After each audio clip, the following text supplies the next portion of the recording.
think she had won that $10 yet, or she would have told me. So congratulations to you all. So now for our last workshop of the day, we're going to have fraud management, quality assurance, and the presenters for this training is going to be Sandra, Kawanda, Naisha, and Dejan. You're on, Sandra. Good morning, everyone. I hope that everyone's morning has gotten off to a great start, and I'm sure it has. My team and I are honored to be given this opportunity to share with you all what fraud is all about.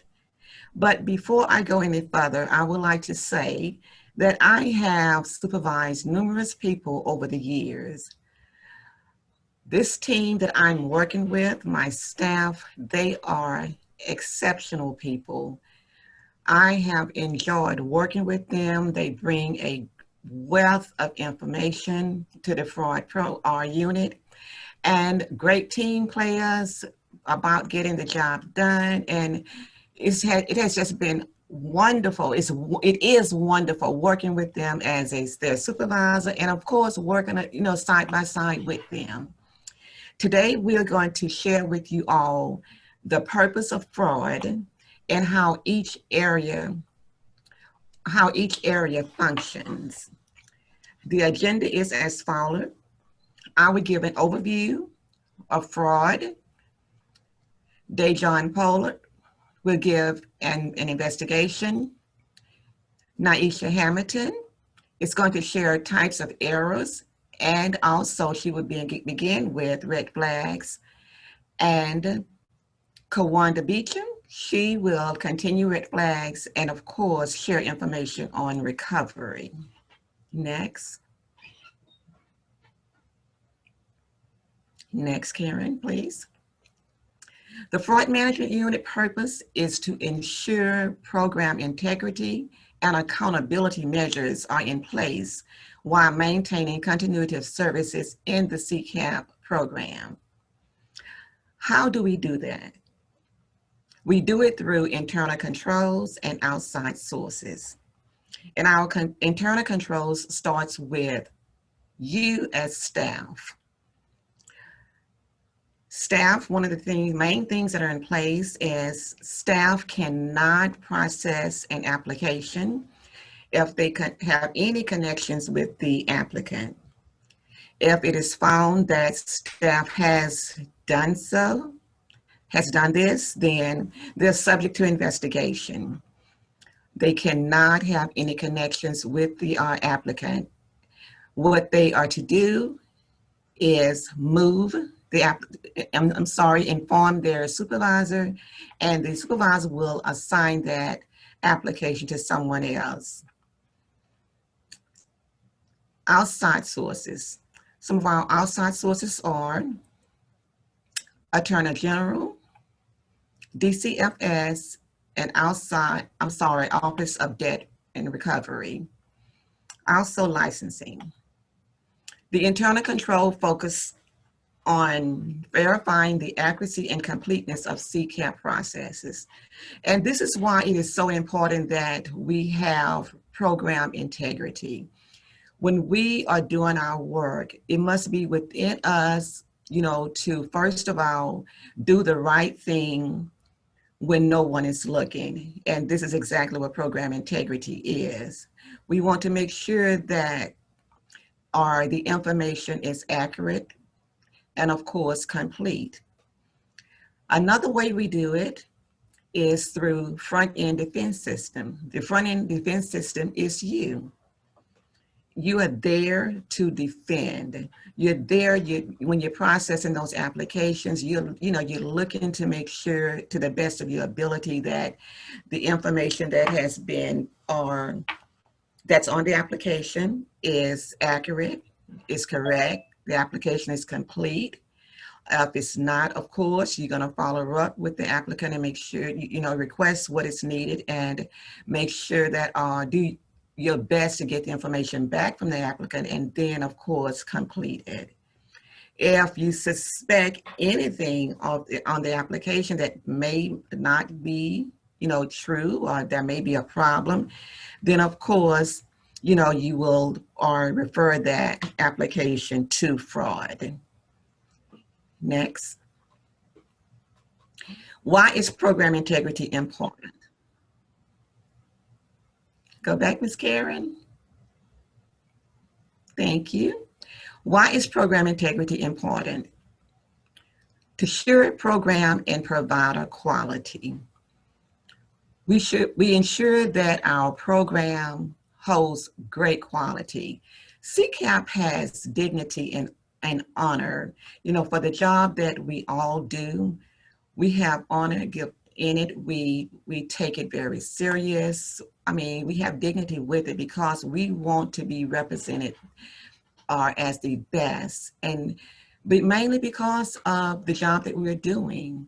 We're working to serve children and families and providers, families that are in a place that they don't really want to be in, and they want to do better. So if there's any way that we can help them to do that, to be successful in that, then we do it.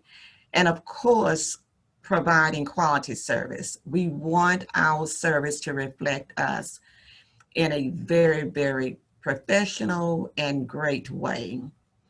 We want to give the best of service. Taxpayer dollars are spent appropriately. Of course, we want to make sure that the funds and benefits are going to qualified and eligible families and children. We help families to sustain employment and education to become self-sufficient. Like I said, they're in a place where they want to do better. They have a goal to do better.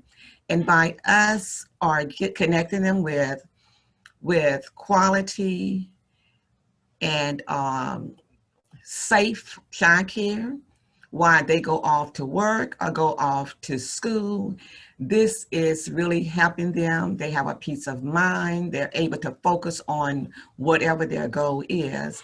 And through it all, it is helping them to become self-sufficient. Incorporate internal controls that prevent fraud. This is what we do. We look for waste and abuse of child care development funds, which is where CCAP receives the funds from. Conserve financial accountability. We do not want families or providers to receive these benefits who are not eligible for them. We are held accountable for this.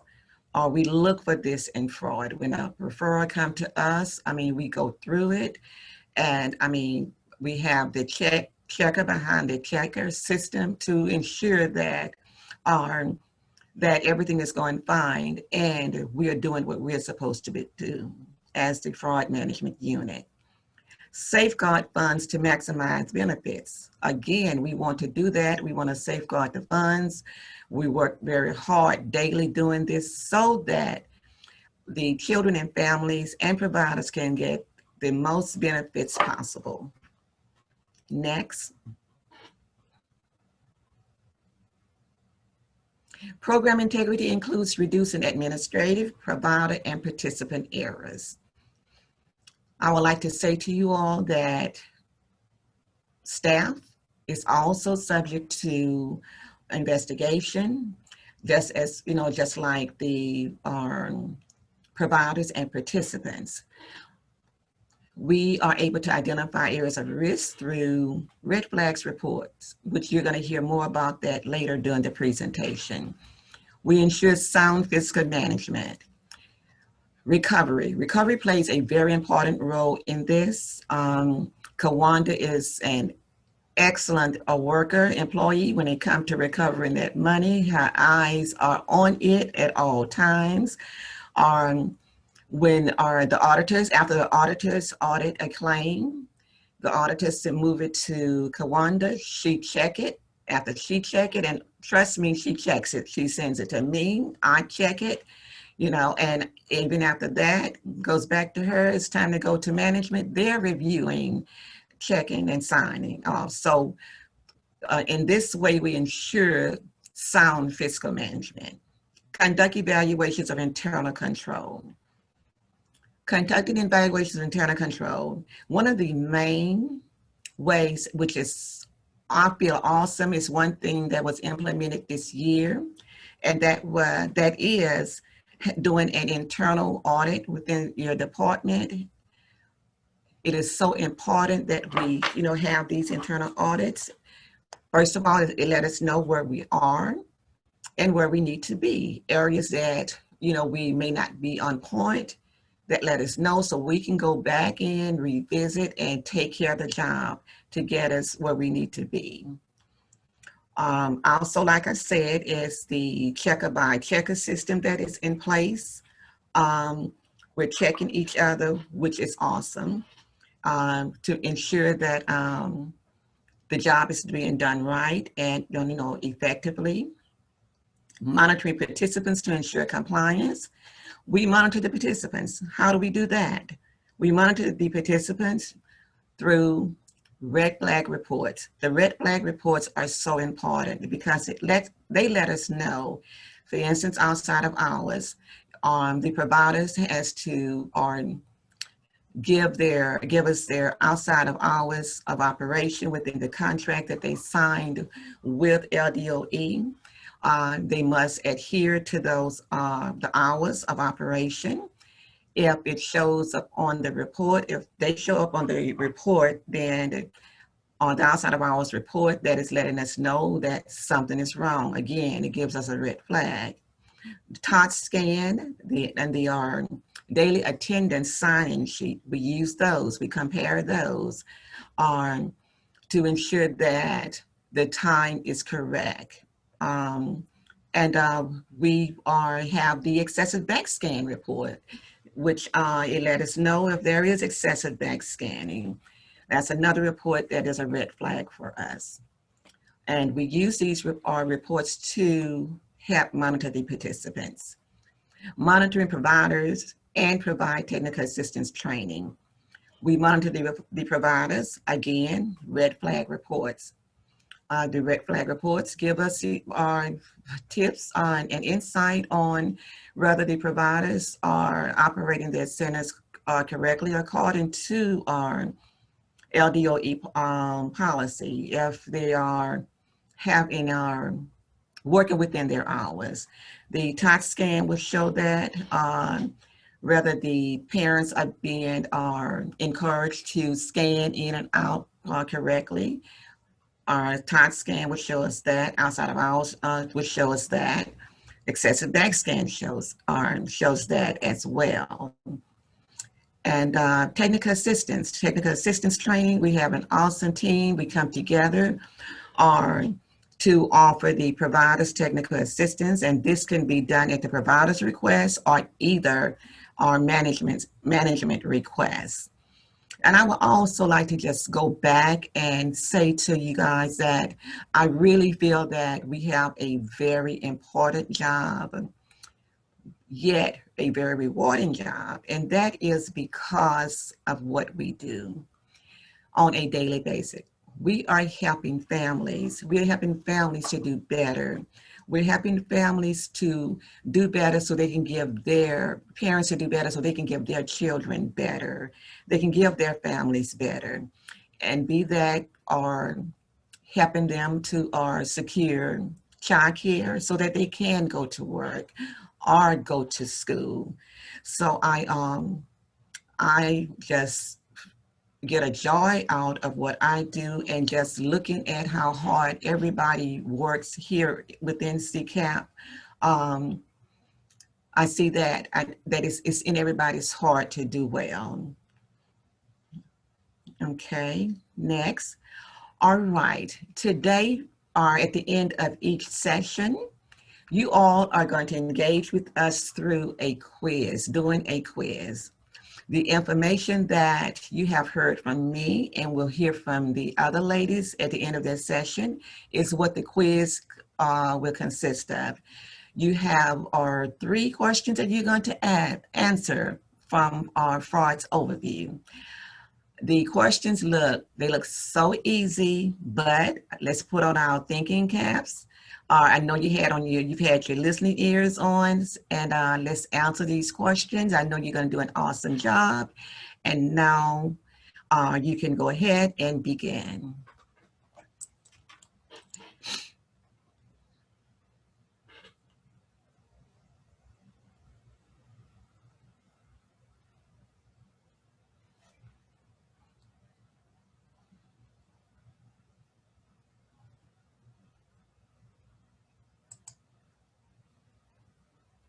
Karen, can they, do I need to read them? You don't see the poll? Oh, it's up, yes. Yeah. But I'm looking to see if anybody's working in it. Yeah. You've had 13 responses. See, I don't see that. Yeah, I see it. I'm sorry. Okay. That's okay.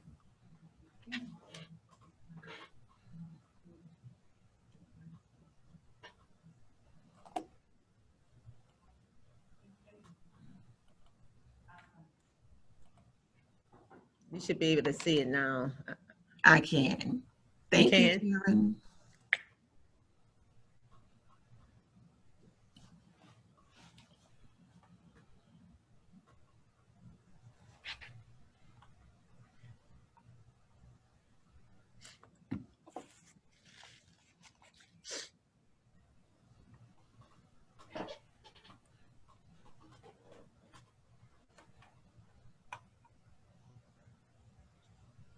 Okay.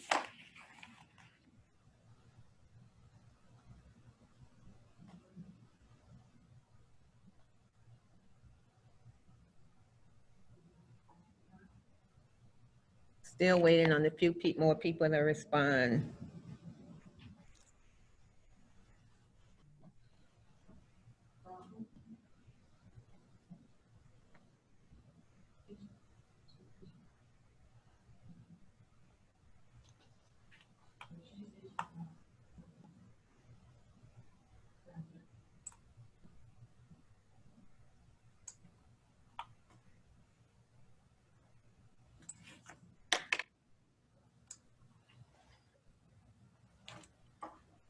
Okay, I'm going to end the poll because the numbers haven't moved.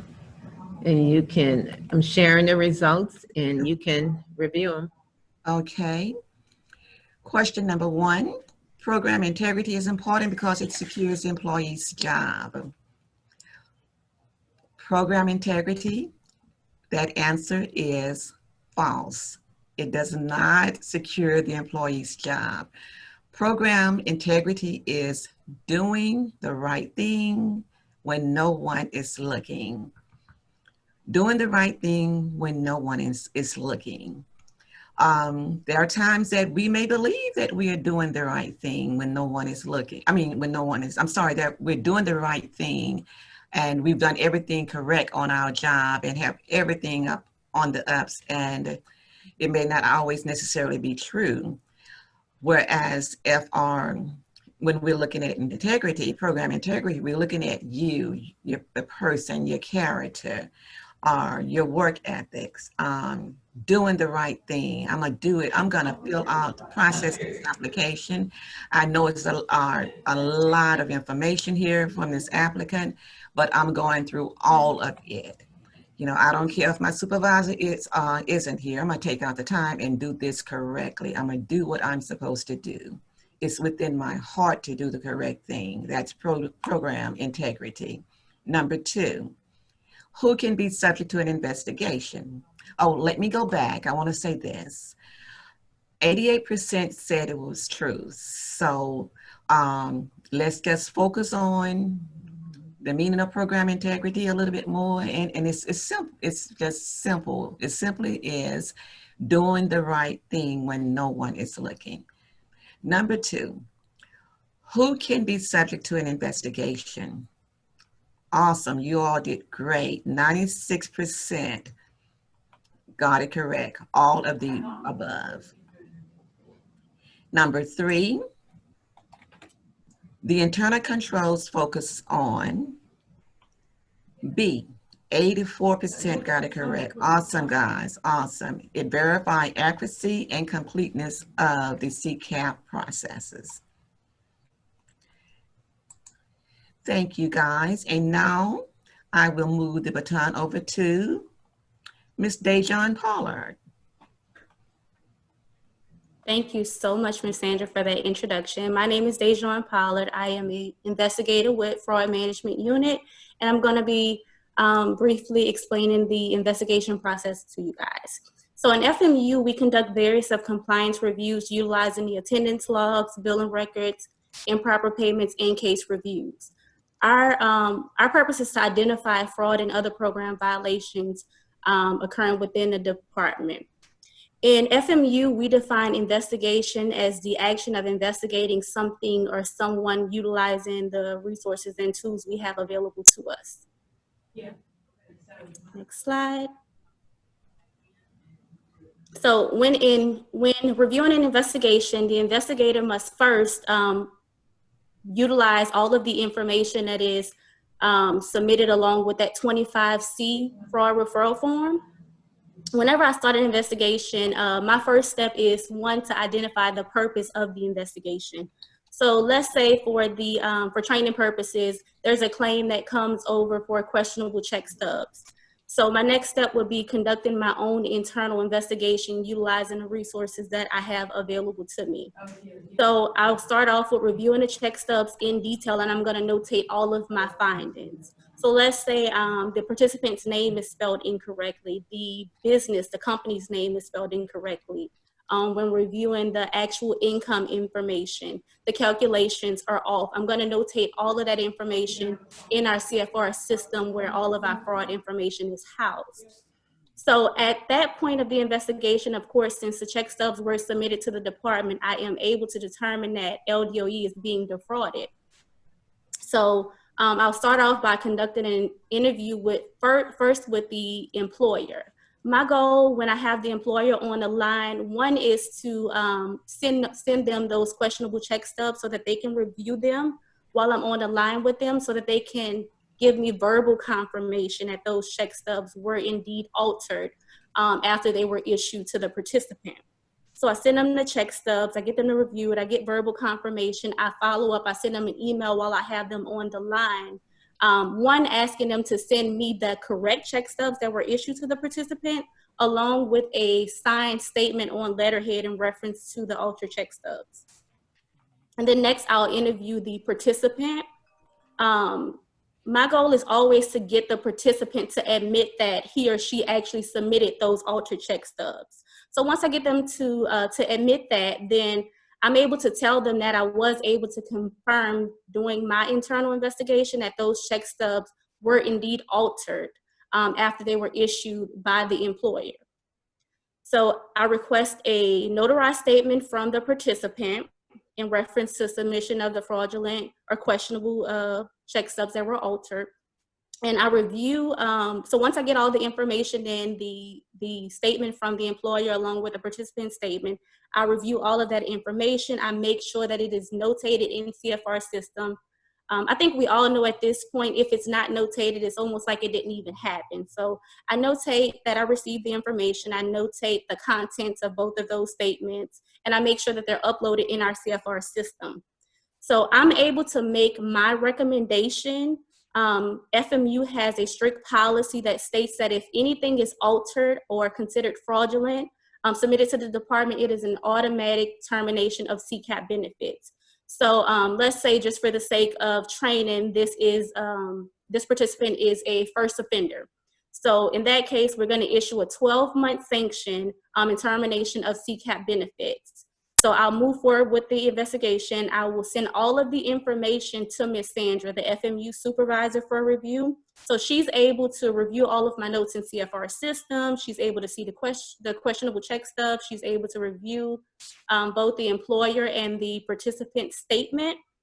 And so from there, she sets a meeting with upper management where I'm able to discuss my findings with them and basically give them a synopsis from start to finish my investigation process. They're able to review the questionable check stubs along with the statements that were submitted by the employer and the participant, and then they would approve the sanction.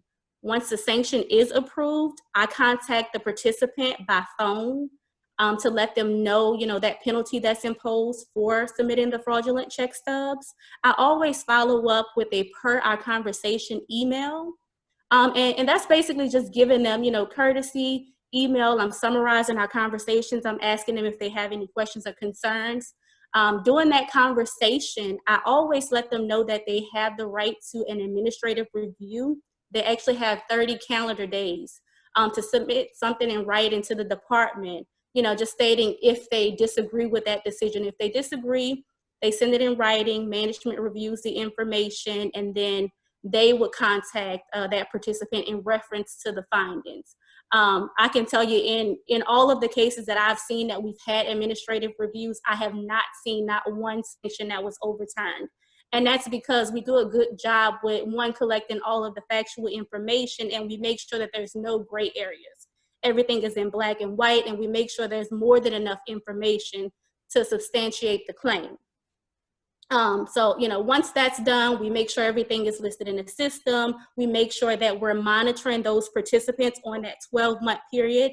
A lot of times, you know, for whatever reasons, they think that it's okay to apply maybe under a maiden name, or they'll use, you know, a different last name, an alias, and they reapply. So we do have a strict monitoring plan to make sure that they're not certified for benefits that they're not eligible for.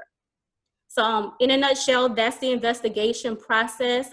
Please note that if you guys have any questions or concerns, you can feel free to reach out to us in reference to any claims that you guys think that may be fraudulent or questionable. And you guys can actually review the investigation policy that is outlined in policy F0150. It's housed in Power DMS. So Ms. Karen's gonna launch, you can go ahead, Ms. Karen. Ms. Karen's gonna launch the poll with the 3 questions that I have for you guys in reference to the investigation session. So we'll give you guys a few minutes to answer the questions.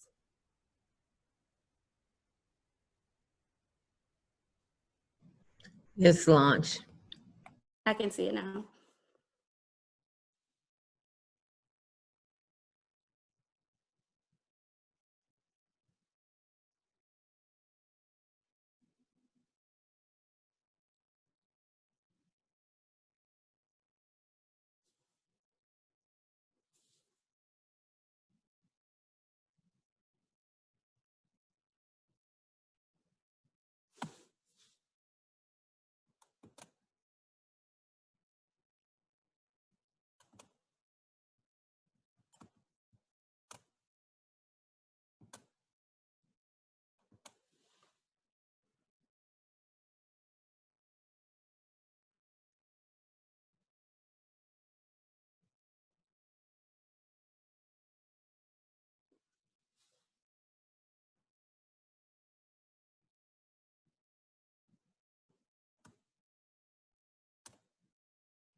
Okay, I'm going to stop in the polling and share the results. You can review them, Dejan. Okay. So I'll review the questions and answers with you guys. Who can be defrauded? So it looks like 92% of you guys had that answer correct. It is all of the above. The first step of investigating a fraud claim is to contact the persons or persons being investigated. So that is actually false. The first step of investigating is to identify the purpose of the claim. And then document or documents requested from the employer when investigating submission of fraudulent check stubs is signed statement and check stubs. So 92% of you guys got that answer correct. Good job. Okay, so I'm going to be introducing Ms. Naisha Hamilton. She's going to be reviewing the different type of errors that we review in fraud. Good morning, everyone. I'm Naisha Hamilton, and I'm going to talk about the types of errors we encounter during our investigations in the FMU unit. The first one is inadvertent error. CCAP household or a provider unintentionally provides uncertain or incomplete information used to determine eligibility. And that's just when, let's say, between conversation between the analyst and the client states that she does hair on the side, but that income was not reported on her application because maybe she was unsure it needed to be. That is counted as an inadvertent error because she did not know that information needed to be added to her application for eligibility, to determine eligibility. The next one is administrative error. Any action that is clearly and indisputably the responsibility of LDOE, which prohibits or delays the qualifying child or provider from timely receiving child care services or CCAP payments. And that's when the client submits all of the information needed to go ahead and determine the eligibility for CCAP services. Let's say they do it on the 25th day, but the analyst doesn't process anything until the 31st day. That means that this is an administrative error because the analyst did not complete the information before the 30th day was up, which prohibited them from receiving those CCAP payments and the provider from receiving those payments as well. Intentional program violation is the most popular one we receive. Is any act of CCAP household member or provider that consists of intentionally making false or misleading statements or misrepresenting, concealing, or withholding relevant fact. And so that comes over mainly with check stubs. We get a lot of altered or false check stubs. And this is also an example. If you can look right here at the gross wages, is $14.50 per hour for 30 hours, and it says that the gross income would be $229.50. When you actually calculate it, it's $435. So that's a tell-all that this check stub was completed online and they didn't alter it correctly, but this isn't indeed an altered check stub. Next slide, please. The next one is a non-fraud determination. Does any allegation proves to be invalid, not enough evidence to substantiate the claim? And that's when we complete the investigation. It's just not enough information for us to go ahead and say that, yes, this is a valid claim, that this is definitely fraud. So in that case, if we cannot substantiate the claim, it is deemed as a non-fraud determination. Document fraud, that is any written documentation that was not a true representation of the household and or provider circumstances. And that's pretty much self-explanatory. Any document submitted to us that's altered or anything like that is considered document fraud. And then lastly, we have incorrect attendance logs. Any record of attendance delivery submitted by the provider for dates and times the services were not rendered. And so that comes over when we complete an audit and we request for those attendance logs. And the attendance logs, the sign-ins and sign-outs do not correlate with the TOTS scan-in and scan-outs. And so that is considered an incorrect attendance log. And then now we're gonna, Ms. Karen's gonna pull up the poll and based on the types of errors that I just went over. And so just try your best and take a few minutes to go ahead and take the poll.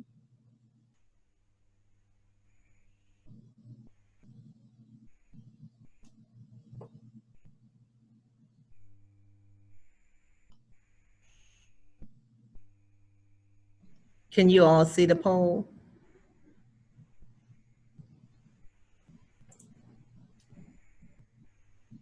Yes, ma'am. Okay.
Okay, looks like we have all the responses, so I am going to share the results with you all. All right. So the first one is if a participant intentionally submits misleading and/or falsified documents to the program in order to qualify for services, what type of error is that? And so the answer is intentional program violation. 93% answered that correctly. So good job. The second one, any action that is clearly and indisputably the responsibility of LDOE, which can prohibit or delay the qualification of a child or provider from receiving CCAP services, payments on time, is an administrative error. And everyone answered that correctly. It is true. All right, and then the third one, what is a type of error? The answer is all of the above, and then 75% answered that true as well. So not too bad. Good job, everyone. Go to the next slide. Okay, the next thing I'm going to go over is our red flag reports. One of the red flag reports that we do is this as a back scan report, and as action is taken against households that appear on the excessive back scan report. And so a back scan is identified as 4 or more scans within a week or 10 or more scans within a month for a full-time child. So part-time children are allowed to do back scans because they are dropped off in the morning, and maybe a bus may pick them up to bring them to school and then bring them back to the daycare center after school is over. And then that parent will finally come in the afternoon to pick that child up. And so that child should have a scan for in the morning when they left, when they came to the daycare center, when they left the daycare center, when they returned back to the daycare center from school, and then a back scan, and then a scan for when they are out for the rest of the day. A full-time child should only have 2 scans, which is the one in the morning when they come to the daycare center and the one in the afternoon when they leave the daycare center. A quality control is responsible for accessing the previous check-in and out report by the 15th of each month. 90 unduplicated providers are randomly selected from the previous month's report for review. And once the report is completed, quality control reviews the report for further action. So the first offense, households are sent a client contact letter, CCAP 14, and providers are sent a provider contact letter, which is CCAP 14P. For the second offense, we contact the household and providers to notify them of the second offense and provide technical assistance. We send each household and the provider a written warning advising them of the excessive back scans. For the third offense, we send each household and provider a written warning advising them of the excessive back scans for the 3rd consecutive month. When they are on the report for a 3rd consecutive month, the staff initiates an internal fraud referral from FMU.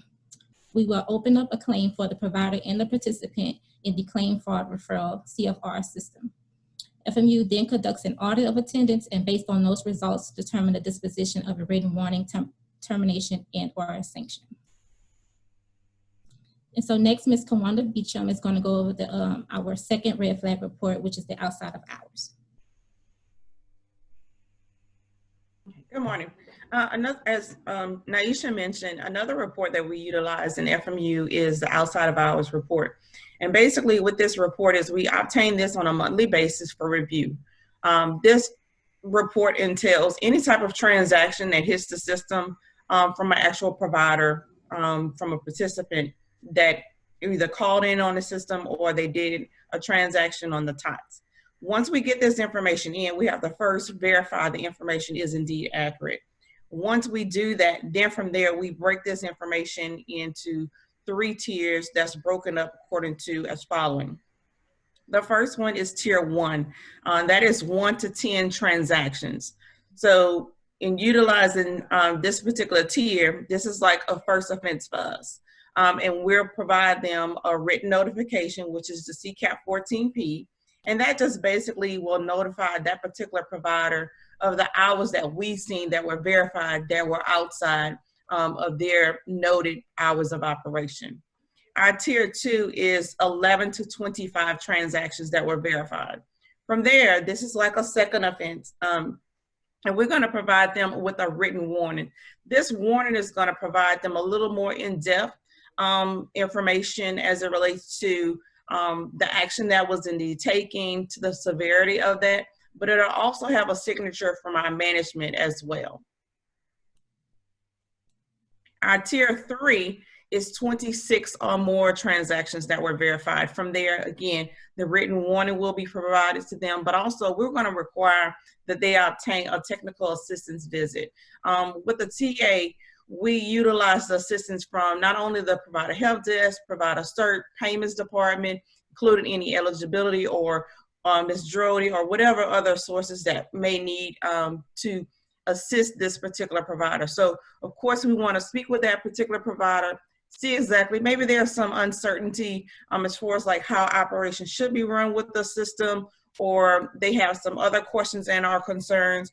I know we've had issues where perhaps the director is new and the previous director didn't perhaps relay some information to this particular individual to let them know how things run, or maybe this is a new provider and they're new to this environment and is not really familiar how things go, or whatever the case may be. So we try to also look at that information too as well, versus the actual transactions that we did verify.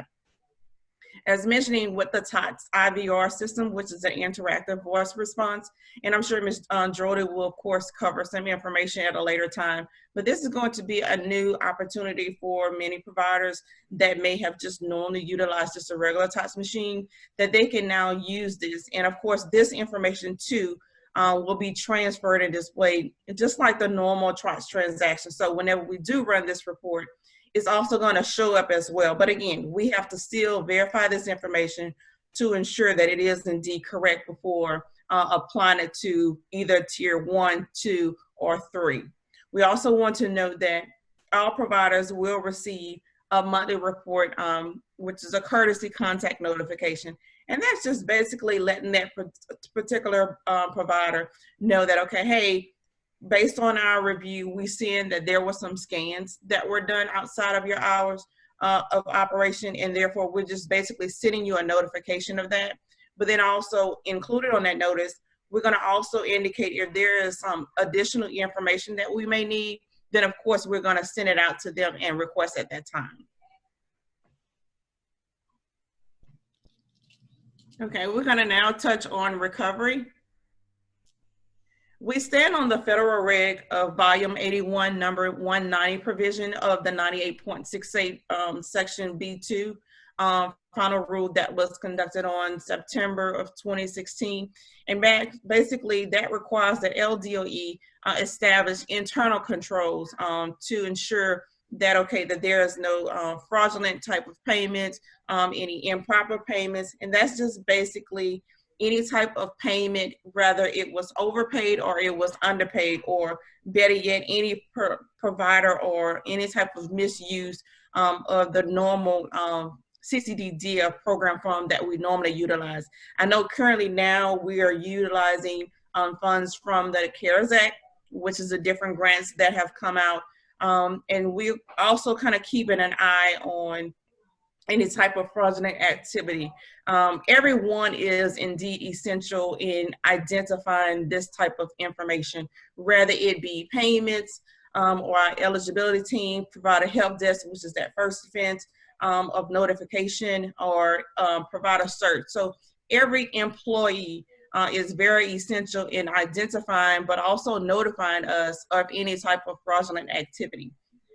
Improper Payments Elimination and Recovery Act of 2010 is basically an act in which that we stand on in recovery to ensure the recovery of all improper payments that are made on someone that is considered ineligible for benefits. Our definition that we use is any payment that should not have been made or that was made in an incorrect manner, whether it be statutory, contractual, on an administrative level. That includes any type of payment, as I stated, for someone that was ineligible or for services, or an ineligible recipient that may have received, or any type of duplicate payments that we've kind of seen recently on some payments that went out, but also any payments received for services that, of course, that was not rendered at that time. Okay, so given the examples, statutory, these are just different state and federal laws that we stand on. Of course, every single year they change, so we have to be abreast of what's going on, what has changed, what has been added. and of course, any new laws that may affect us as well. Contractual, these are our actual contracts. In reviewing a provider's contract, the content within that provides that individual hours of operation and additional information for them to have that agreement with LDOE and for them to provide services. For me, when I review this information and I see a signature and a date, for me, it's my understanding that you've read the information and you adhere to what is contained within that contract. So therefore, whenever I have findings, of course, I'm going to cite you on that because, again, for me, that was a signed contract that you did. For the participant, they have a contract as well, but it is in a form of an actual application. For us, whenever you fill this information out, you're being truthful, well, supposed to be being truthful of the information what you provide on this particular application. So again, once that signature is there and that date is there for us, you're saying to us that this information that you presented is indeed valid and true. We also have a disclosure at both, not only the provider's contract, but also on a participant application that states that information as well. Administrative, internal action. Of course, we also want to look internal on any type of fraudulent activity. That is where program integrity is. And we have to make sure that everyone is not only being confidential in nature of our information, but also not misutilizing the system because their work here at LDOE, they're not misleading in any way for any type of personal gain or maybe someone that they may know or be related to. Notices that we send out is written warning, as I previously stated. The repayment agreement is something that's generated whenever it gets into the recovery stage. This is just basically once everything has been verified and signed off on, there is a recovery amount. And from there, this is going to begin an agreement between LDOE and the actual provider and or participant on this repayment amount. And we're going to break this down into a monthly basis to where it's kind of feasible for that individual or those individuals to recover those funds to us. If for whatever reason that the amount is very substantial, then of course that provider or participant can of course notify us and say, hey, you know, I do acknowledge that I do owe this. However, is there a different way or a lengthier time that maybe I can kind of stretch this out in order to ensure that you guys are refunded your money? Courtesy notices, as stated, this is just basically a notice that's letting you know, hey, FYI, we sent out a notice to you. Unfortunately, we did not receive a response. So that's just kind of keep that communication open to ensure that this process is indeed continued. Delinquent debt. These notifications are sent out on notifying these individuals of this account amount, rather, excuse me, that needs to be refunded. When it gets to that 61-day mark, we consider this account to be on a delinquent debt status. And of course, this is when we begin our procedures. And this is when we will indeed turn you over to Office of Debt Recovery, which is ODR. This is our outside collection agency. They will, of course, indeed add on a 25% charge onto the amount in which you owe. Now we also have other outside agencies that we're working with that will indeed take whatever necessary measures to ensure that we indeed receive our funds back. So such action could be wage garnishment, income tax time is coming. We can very well be in line to recoup any funds that you may have coming from refunds, as well as any other source that you may have as well. So just to note, we are indeed responsible for the collection of overpayments from not only participants, but also providers of any type of improper payments. And you can also refer to our recovery policy at F0600 for any additional questions that you may have as well. Okay, for the recovery questions, there are 3 questions. Ms. Karen is going to go ahead and put that poll up for you, and you can just go ahead and just review and respond. Okay.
Okay, I'm going to end the poll in just a second, but if you notice in the chat box, I've entered a question and I would like for each of you to respond. This is just on the lighter side. Now I'm going to share the results and Kawanda can review those with you. All right, so it looks like everyone came today with good responses. Okay, so the first question, what method or methods of payment is acceptable? Which is correct. We accept checks. I will recoup your money from your weekly deposits. Also money orders. Great, no one did Cash App. We're not at that stage just yet, and except, you know, definitely no IOUs. Number 2, can a provider and a participant owe money at the same time? That is definitely correct. Number 3, provider agreement is an example of a contract. So remember that the provider agreement is an actual contract between LDOE and that particular provider to provide services. That is correct. Great job, everyone. Okay, I will stop sharing the poll. And the question that was in the chat is, your supervisor is giving you one work wish and it can be money. What do you wish? And we've received various responses from people like less work, 1 week off with pay, no money. Let me have a couple of days off, a day off, or a day where no emails are sent to me and no phone contact. Day off for sure, says Shannon. I think everybody wants days off and vacations. Yes, it's a day off. Enough people to do the work and space to work. I agree with that, Sharon. We all need our personal space, especially during this pandemic. And once we return to work, okay. Additional staff, coffee. Norman says coffee. Norman, I'll buy you a cup of coffee with my $1 that I got from Tamara. Okay, staying out of the office to keep us and our families safe. I think we all will agree with that. And snacks and drinks. I got some snacks for you, Trevor, but no drinks. And Christina, all expense paid to Bora Bora. And the right to reject one assignment. Okay, Camille. Those are some good ideas, everybody. I want to thank our presenters today, Sandra, Kawanda, Naisha, and Dejan. They've done a great job over the last 2 days. So can you all unmute and just give them a hand of applause? Good job. Okay, and if you all don't have any additional, Linda, I agree at the end of COVID. But anyway, if you all don't have any additional questions, thank you and have a great rest of your day. And tomorrow morning is the last day of the conference. I think it starts at 8:30 a.m. See you there. Let's all try to go live tomorrow on our last day. You may have a surprise. Thank you.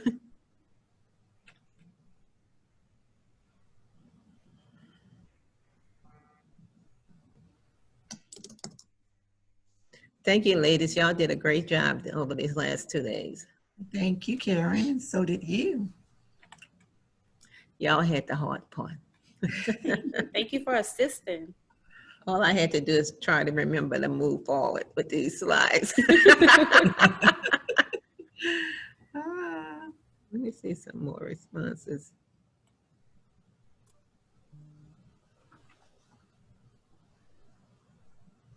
Y'all had some great feedback. Okay. Okay, ladies, see you Okay. later. All right. And Karen, I'm coming your way to bring you something. Okay. You know I'm downstairs. Does she know that? No.